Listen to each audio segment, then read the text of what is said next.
Olá, tudo bem? Quero saudá-los com a paz do Senhor Jesus. Mais um encontro, onde nós temos estudado a Bíblia, a Palavra de Deus, que também tem sido algo muito significativo para nós. Porque quanto mais nós estudamos a Bíblia, mais nos fortalecemos espiritualmente. E isso a cada dia tem a enriquecer mais e mais o conhecimento da Palavra de Deus. Quero convidar você nesse momento, se você ainda não é um inscrito do meu canal, você já tem aí visto esses vídeos de alguma forma, já acompanhou alguns deles.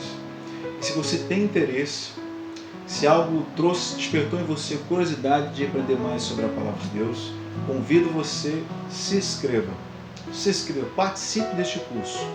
Todos os sábados, este curso vai chegar até você. Tá certo? Simples e super fácil.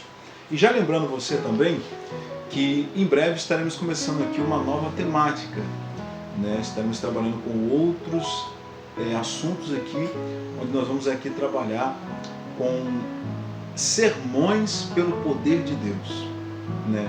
Vamos estar trabalhando aqui com mensagens bíblicas para fortalecer a nossa vida espiritual, né? Fortalecer não só você que é evangélico, mas talvez você também que ainda não faz parte de uma denominação.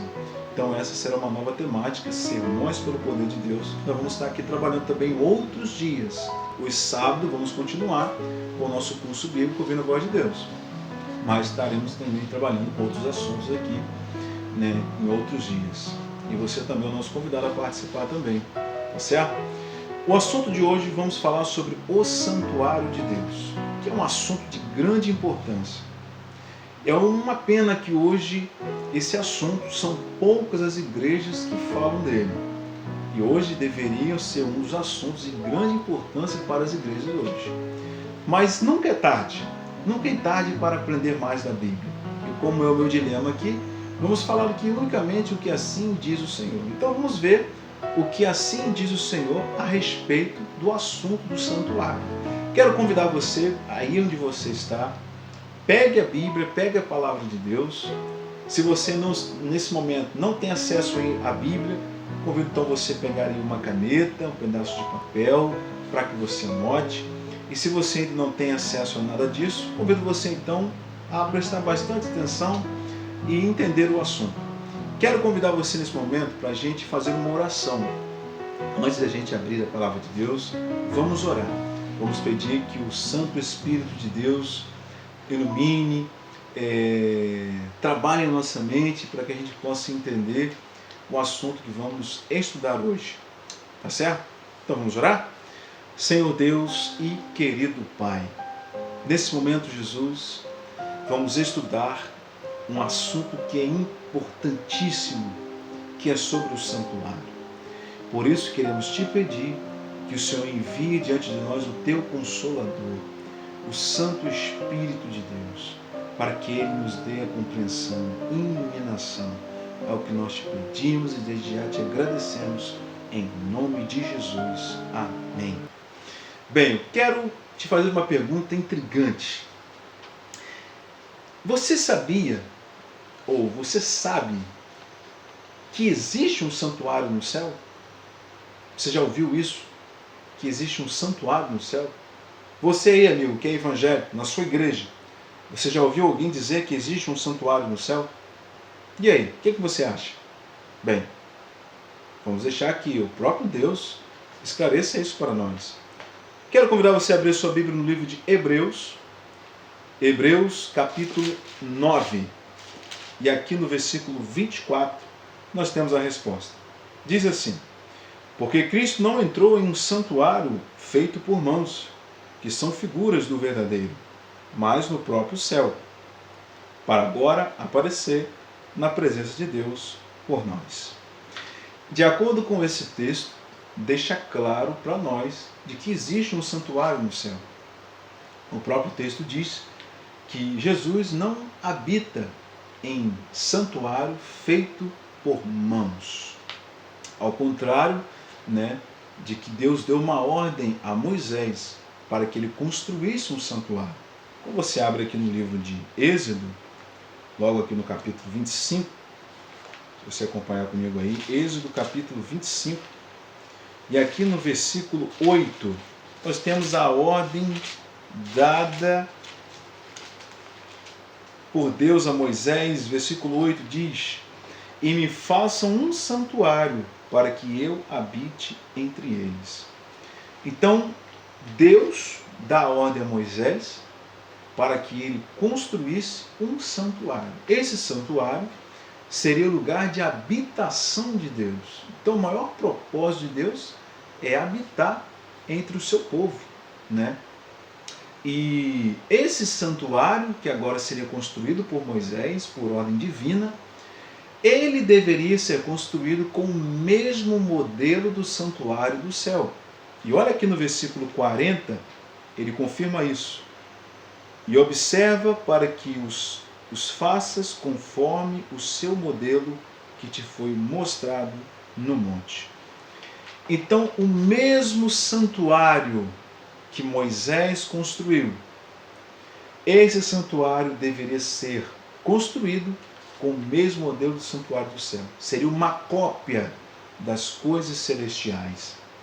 Então, de acordo com os textos que nós lemos, vimos claramente de que Deus, que Jesus habita em um santuário no céu, e esse santuário não foi feito por mãos, então a gente pode entender que esse santuário é o santuário celestial, e esse mesmo santuário celestial, que agora vai ser construído aqui na terra, feitos por mãos, por Moisés, porque esse santuário seria agora construído com o mesmo modelo do céu, e a gente vai entender a respeito desse santuário, um pouco mais a respeito dele.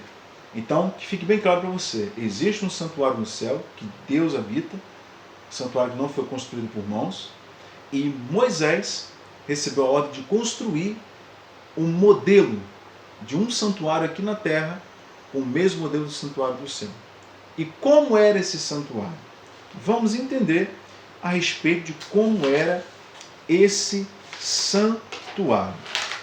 Quero que você entenda o seguinte: o santuário, ele tinha um pátio externo e ele tinha 2 compartimentos internos.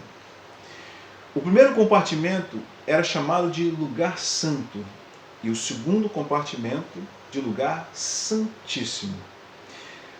Dentro do lugar santo havia uma mesa com pães, um candelabro e um altar de incenso.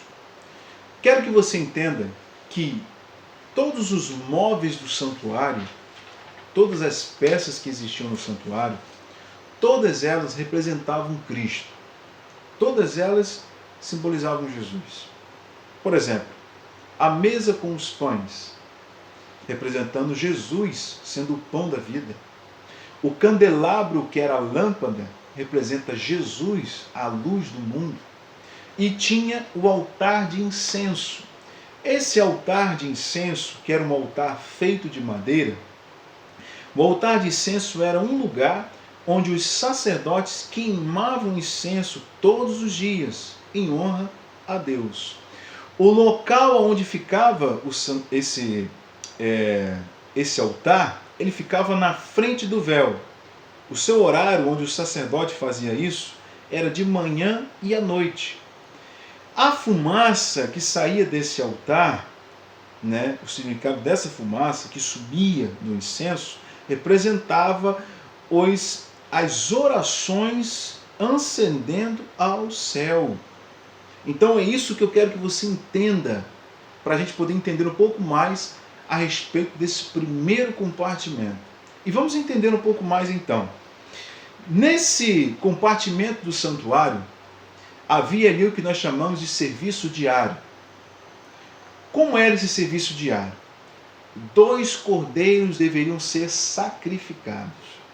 Preste bem atenção. No primeiro compartimento, que era o lugar santo, havia ali o serviço diário. E como que funcionava isso? 2 cordeiros deveriam ser sacrificados. Os cordeiros sacrificados representavam Jesus, que na cruz morreria pelos pecados da humanidade. Cada cordeiro que era sacrificado ali representava Jesus em favor do ser humano. O animal, ele não tinha poder por si só para perdoar pecados de alguém, mas era apenas uma sombra das coisas futuras. Era apenas um símbolo no Antigo Testamento. Mas quando você chega no Novo Testamento, onde Jesus vem ali agora, assume a forma humana e morre na cruz do Calvário, esse sacrifício agora se torna realidade na pessoa de Jesus, porque ele agora passa a ser o próprio sacrifício. Jesus é o Cordeiro de Deus que foi morto desde a fundação do mundo. O próprio João Batista diz: eis aqui o Cordeiro de Deus que tira o pecado do mundo. Então eu quero que você entenda que o animal que era morto era apenas um simbolismo representando ali Cristo morrendo pelo pecador e que de alguma forma também representando o que iria acontecer no futuro, em que Jesus morreria na cruz do Calvário para salvar a humanidade perdida. O sacerdote, ele recebia as pessoas que confessavam seus pecados sobre o cordeiro e o sacrificavam. Para entender os pobres, os que estavam impossibilitados de comparecer ao santuário e pelos pecados de ignorância, Deus instituiu o sacrifício contínuo, que era oferecido diariamente, de manhã e à tarde. Então, Deus estabeleceu esse sistema de sacrifício diário. Então, ou seja, era algo que acontecia todos os dias, de manhã e à tarde. Tinha que haver o sacrifício. Tinha que haver o sacrifício. E isso, irmãos, esses sacrifícios simbolizavam a mediação contínua de Jesus em favor da humanidade, em favor do ser humano. Eu quero que você entenda que Jesus, ele é o nosso mediador. Ele é o nosso mediador entre Deus e os homens. Ele é o nosso intermediário, Jesus Cristo. Ele faz isso por nós. Ele está agora à direita do Pai, intercedendo por mim e por você. Só que nós vamos entender um pouco mais a respeito deste assunto. Simbolicamente, o pecado do indivíduo, ele era então transferido para o santuário e permanecia ali até o dia da expiação. Então, o que acontecia, queridos? Uma vez que o animal era morto, imolado, sacrificado, diante do sacerdote, as pessoas ali confessavam os pecados diante do animal, confessavam as suas culpas, e finalmente o animal era morto, mas o registro dos pecados ficavam no santuário. Ou seja, era como se contaminasse o santuário. Os registros, os pecados ficavam registrados dentro do santuário. Por isso tinha que haver, então, uma purificação, uma limpeza.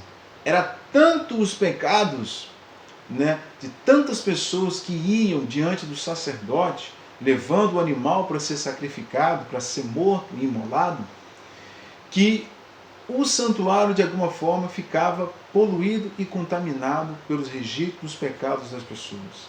Por isso tinha que haver o dia da purificação.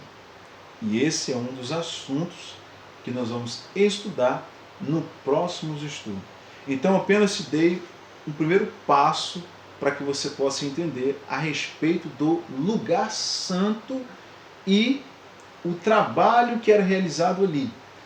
Agora, no próximo estudo, nós vamos entender a respeito do lugar santíssimo, como funcionava o trabalho ali. Quando você vai, queridos, para o livro de Hebreus, ali no capítulo 11, você tem ali Hebreus capítulo 11, se você abre sua Bíblia aí, Hebreus capítulo 11. Abre sua Bíblia aí. Hebreus capítulo 11. Aqui no capítulo 11, a partir do versículo 4, diz assim: pela fé, Abel ofereceu a Deus um sacrifício mais excelente do que Caim, pelo qual alcançou testemunho de que ele era justo, testificando Deus sobre os seus dons, e através disso, depois de morto, ainda fala. Eu quero que você entenda, diante dessa história, que esse sistema de sacrifícios tinha sido estabelecido desde lá, com Caim e Abel, lá com Adão e Eva. Esse sistema de sacrifício. Por isso que a oferta de de Caim não foi aceita, e sim a de Abel, porque não havendo sangue, não há remissão. A oferta de Caim, que foi uma oferta, na visão humana, uma oferta linda e maravilhosa, porque Caim era agricultor, ele trabalhava com plantação, e ele trouxe diante de Deus os melhores frutos da terra. Ao contrário de Abel, que levou ali um cordeiro morto e sacrificado. Na visão humana, esteticamente falando, qual seria a melhor oferta? A de Abel ou a de Caim? A melhor oferta foi a de Abel. Porque a oferta de Caim foi uma oferta pelas obras. A oferta de Abel, não. Abel, ele entendia que ele era alguém que carecia da misericórdia de Deus, do perdão de Deus. E Caim não entendia isso. Ele achava que sua oferta seria aceita pelos seus méritos, pelas coisas boas que ele levou diante de Deus. Mas ela não foi aceita. Poderia ter sido a melhor oferta, mas não foi o que Deus pediu. Não era essa oferta que Deus queria. Às vezes, queridos, nós devemos fazer não aquilo que o nosso coração manda, mas fazer aquilo que Deus quer que façamos. Não é o que queremos, mas é o que Deus deseja. É aquilo que Deus acha que será melhor para a nossa vida. E a oferta de Caim foi rejeitada. Queridos, Jesus, ele sempre procurou morrer pelo pecador, desde o Antigo Testamento, com o símbolo do Cordeiro. E ali, Caim era alguém que precisava ser salvo por Cristo, ser salvo por Jesus. E você ali já conhece a história. E Caim matou o seu irmão por inveja, ciúme, porque sua oferta foi rejeitada. Caim, ele questionava Deus. Caim murmurava a respeito de Deus. Caim achava injustiça o que Deus havia feito com seus pais e permitido ali que as consequências do pecado viessem. Na cabeça de Caim, se Deus era tão amor, tão maravilhoso, que ele não deveria ter permitido isso. Caim estava armazenando em seu coração um espírito perverso. E a Bíblia diz que o pecado já estava crescendo no coração de Caim. Foi o que Deus viu surgir no coração de Caim. Então, queridos, o que eu quero deixar para você, essa mensagem final, eu quero que você entenda. Essa foi a primeira parte do santuário. Já entendemos, os compartimentos do santuário, lugar santo, lugar santíssimo. Vimos aqui o que acontecia no lugar santo, os sacrifícios, o serviço diário, o serviço contínuo. Eu quero que você entenda, querido, nesse momento, uma mensagem que eu quero deixar para você. Uma lição que nós podemos aprender a respeito do assunto do santuário, que é um dos assuntos que nós vamos aprender aqui, durante essa série de estudos, falando sobre esse assunto. O santuário é ali algo que podemos aprender muito a respeito de Jesus, do Cristo que morreu para nos salvar. Tudo ali que podemos ver que acontecia no santuário, podemos perceber o amor grande que Jesus tinha por nós. Agora eu quero que você entenda o seguinte: todos os dias as pessoas tinham que levar 2 cordeiros para ser sacrificado.